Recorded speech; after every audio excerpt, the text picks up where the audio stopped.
Welcome back to Outlaws and Gunslingers. We are your hosts, the Mountain Michiganders. I'm Bang. This is Dang over here.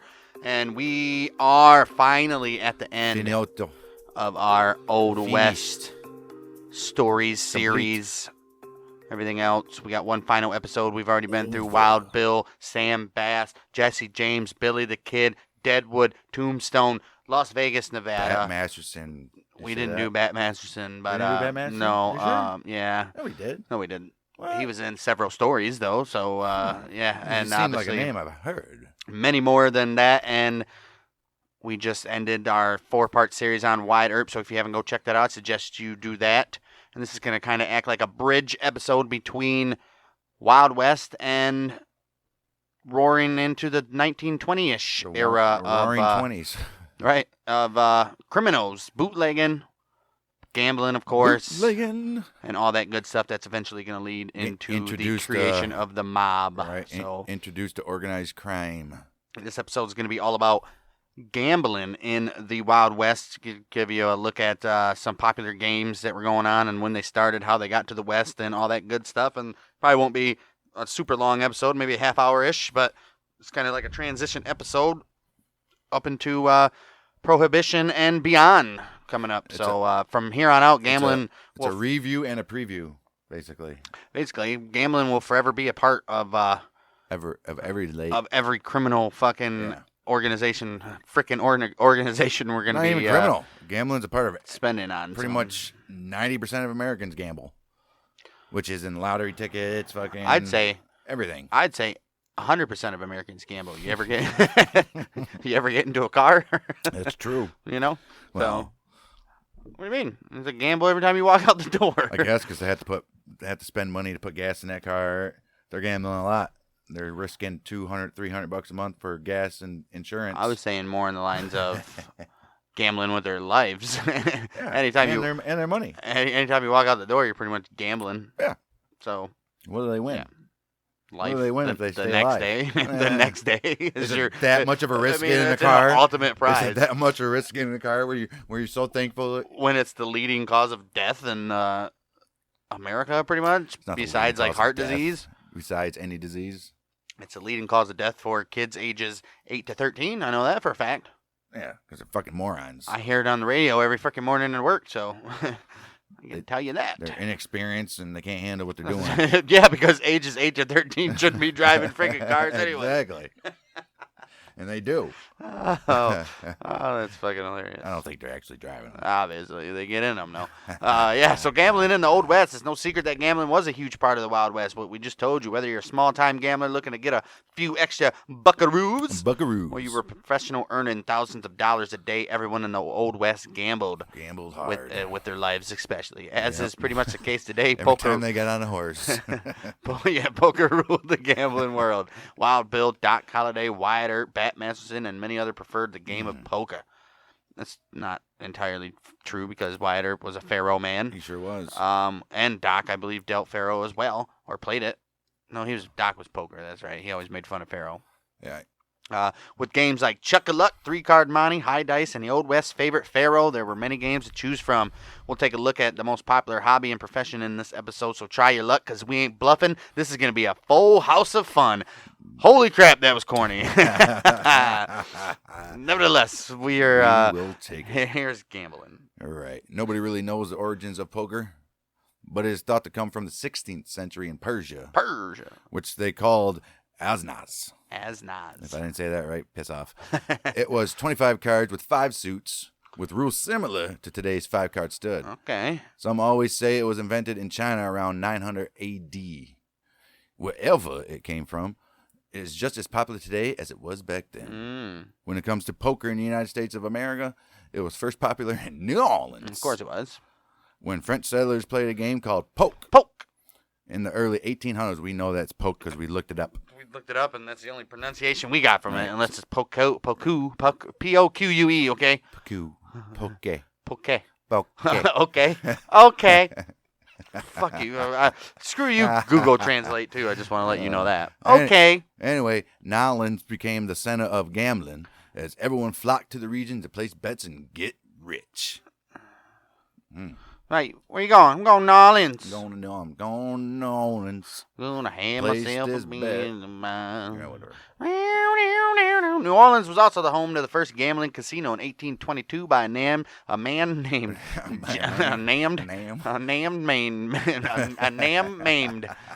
named John Davis. Opened 24 hours a day. It had faro, poker, roulette, gourmet food, liquor, and plenty of ladies. 1822, huh? 1822. Opened 24 hours a day. More people followed suit and made gambling dens the prime destination in New Orleans. The gambling industry, as well as New Orleans' status as an international port, made way to a new profession called the card sharper. Card sharper. Card shark, pretty much. Right. Gamblers gathered in the swamp. Which was a waterfront area that even police were afraid to enter. Man, Trump would have definitely have taken them out. Right. Even if you're lucky enough to win a hand or two, you're liable to get beat up and your money stolen from the numerous thieves that waited around the area, just lurking around trees. You know, they were like hiding in bushes. Right. In the water and stuff. If you walk up and you see like a straw sticking out of the water, you know, that motherfucker trying to rob me. Yep. Not today, straw boy. Even though the gambling was outlawed in the rest of the territory in 1811, New Orleans continued operating gambling halls for more than 100 years. Of course it did. 100 years, 1811, 1911. Yeah, it was outlawed for a minute there, wasn't it? With law being passed, it was not strictly enforced, and casinos and gambling halls spread like wildfire. Like, we're just going to pass this to make some people happy, but you guys do what the fuck you want. Go ahead. As goods began making their way up the river, so did gambling, as well as west on wagons and trains. If you remember, I'm going to the gambling. Going on the gambling wagon. Many of the first gambling dens outside of New Orleans were established on riverfront towns, with a lot of people headed for the new frontier. Sharpers preyed on people who had their life savings on them. Right. Cheating was a big problem in gambling, with many companies manufacturing card cheating devices. Oh, no. Oh. Look at these cheap motherfuckers. Of course, you know it. Right. Considering themselves entrepreneurs, professional gamblers were responsible for the gambling boom. The public often viewed these people with disdain and considering them as contributing. You see that gambler over there? Right. I have disdain for him. And considering them as contributing nothing to society, as many professionals cheated to win. Of course. Most pros had outgoing personalities and dressed nice to attract people to play with them. Come play with me. I dress Come play. Nice. You see? Oh, honey, look, he dresses nice. Let's go play with him. They relied on chance, skill, and, of course, the shooting abilities. Mm-hmm. By the 1830s, gamblers were blamed for any and all crimes that took place in this area. So they're like, he's murdered, it was a gambler. Yep. Damn gamblers. Stagecoach rob, gambler. Oh, man. Stolen horses, gambler. Gambler. Fucking gambler. Citizens were going angry. That dude got the gambleritis. Gambleritis. Yeah. He's always carrying around a pack of cards. Citizens were going angry and wary of the gamblers that were multiplying in their towns. They got like a gambler factory. They're just on a conveyor belt, just pushing out gamblers. This one can deal with doing a bridge. This one can flip cards. Where's Gambler 805 at today? In Vicksburg, Mississippi, the citizens were so fed up that by 1835, 5 card sharps were hanged by a vigilante group. Oh, shit. Because of this, many gamblers turned to riverboats, benefiting from not staying in the same place for too long. Right. We know that our old pal Wyatt, he did a riverboat, was also a riverboat guy. So what was he doing? Well, in those days, he was a little punk, wasn't he? Right. After the Civil War, when America was pushing west, the gamblers went with them, of course. The rough and tumble lifestyle of pioneers paired perfectly with the risky business of gambling. Of course it did. It was not long that every saloon in the mining towns had a poker table and was filled with prospectors, lawmen, cowboys, outlaws, and everyone in between, looking to get that cheddar. Isn't that crazy? Where else besides... I'm going to get rich or die trying. Where else back then are you going to walk into a place and popos are playing cards with known murderers and shit like that? All the time, right? That's what I'm saying. You wouldn't do that. It's not like you're going to run into a random bar today and see a couple officers playing poker with. Well, back in those days, your guns were at the check-in, so nobody had a weapon but police. Mm-hmm. Not in this days. It's still the 1830s and stuff. Right, 1830s, yeah. People always had their weapons on them. Yeah, no gun check-in. Yeah, but they were more respectable back then. They're like, this is when we're going to fight. We will. Have you not been present? Have you not been present? Have you not been present these last 20-something episodes of the Wild West we just did? You said these guys are respectful. Yeah, in the 1830s, in the 1870s and 80s when we just did that, yeah, that's a different time. But these guys were like the Wolf and Sheep cartoon. They clock in every day. Hey, Frank. Hey, Bill. Whatever his name was. Frank and something else. Wilbur or something. Right, and then as soon as they clock in, they're like chasing each other. Like, we're doing this for, how about we do this for 4 hours a day, and after that, we're cool. Just don't do any crime for these times. In between, they had to sign a paper at the poker table like, we won't do crime from 1 p.m. to 4 p.m. Man, I won't arrest you from 1 4. I won't arrest you from 1 p.m. to 4:59. After that, we're cool, right? Yeah, I guess. During the gold rush of 1849, gambling halls began popping up all over northern Cali. No. With these gambling halls also came musicians and pretty women. Dance halls began popping up just as fast in all saloons. Though these establishments had games, their primary sale was dancing. The price to dance was generally 75 cents to $1. With a dollar to dance, though, back in those days, that's expensive. Wait, the price to dance, just to dance? I think just to dance with a girl. Oh. And the dance hall, with the hall and the dance hall girls splitting the money. Oh, shit.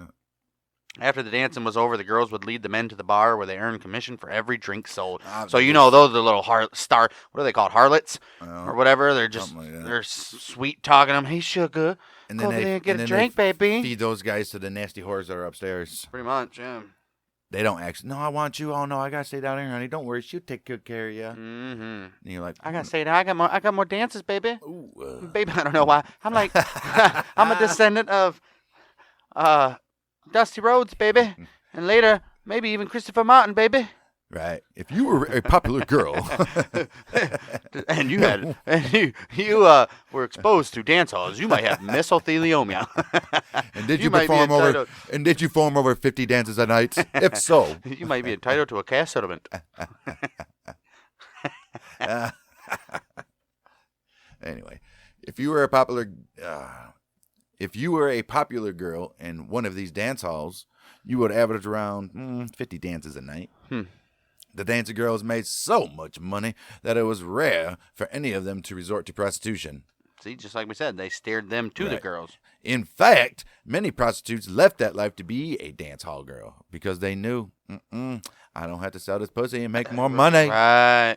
As the gold rush continued to attract people, San Francisco replaced Nolens as the gambling epicenter of the United States. Over 100 saloons and brothels spread across San Fran waiting for the new arrivals. Faro was most people's game of choice, followed by Bragg, three-card monte, and many dice games. Okay. Gambling halls took money from everyone, including Hispanics, blacks, Chinese, and women. Ooh. Some of the more popular women gamblers were Calamity Jane, Poker Alice. I mean, you'd have to be a fucking popular person to be called Poker Alice, right? And Madame Mustache. That's great. I love her already. All right. Well, before long, many boom towns became more popular for the gunfights over card games than they did for their gold and silver outputs. Of course. Gunfighters honed their shooting skills along with the gambling skills. They operated by the gambler's code. Shoot first, maybe ask questions later. Not even ask. Shoot first, get up and leave. With gambling and liquor came violence, of course. Drunk miners and cowboys would shoot up the saloons, and most times the winner of the pot, because they were so angry they lost. Right. Why would you even play poker? Who would want to play poker then? Right. Even Wild Bill Hickok, who was mostly known for his heroics and prowess with a six-shooter, took advantage of those abilities when faced with a loss in Deadwood, South Dakota. Yep. Shortly before midnight, after a night of drinking and gambling, Hickok was playing a two-handed game with a man named McDonald when the stakes began to increase with every card dealt. Look at Wild Bill in a gambling match. Right. Well, when that hand was complete and in the middle of the pile, high money was in the table. The money was piled high with tables. Damn, they were really fucked up. Put them tables on this money. The saloon owner's like, hey, those are my tables. The winner's dragging out 6 tables. Right. That's so fucking stupid. One of these fair and square. One of these tables fair and square. Ask the barkeep. He's like, no, they're mine. No, I told him, sons of bitches, quit putting them damn tables on that money. Oh.